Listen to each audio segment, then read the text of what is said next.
First, take out 5 color lines and put them in slots 1, 2, 3, 4, 5 and slots 6, 7, 8, 9 and 10 respectively.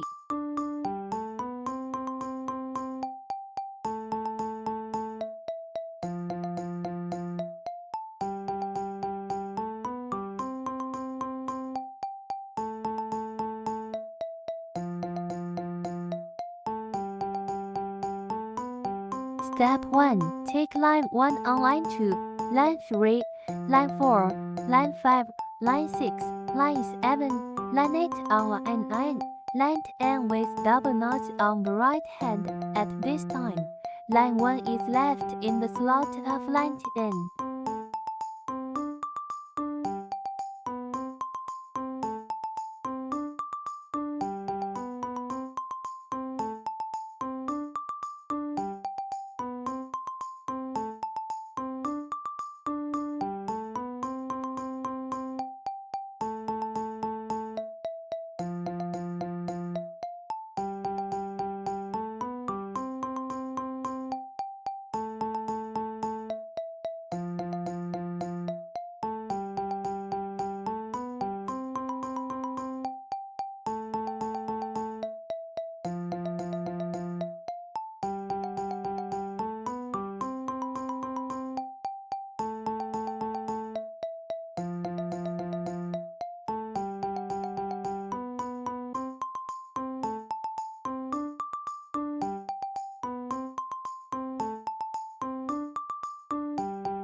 Step 2. Continue to take line 1 on line 2, line 3, line 4, line 5, line 6, line 7, line 8 on line 9, line 10 with double knots on the right hand.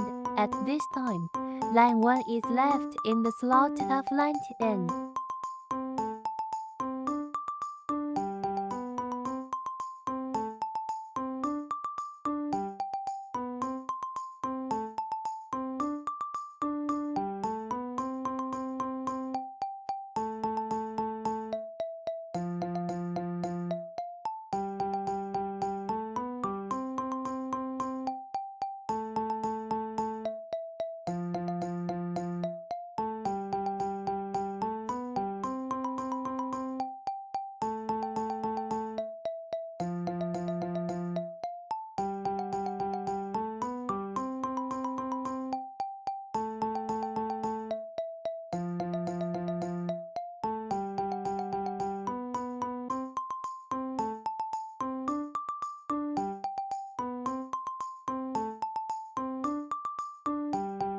Repeat this step until the length is appropriate.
This simple and beautiful friendship bracelet is ready.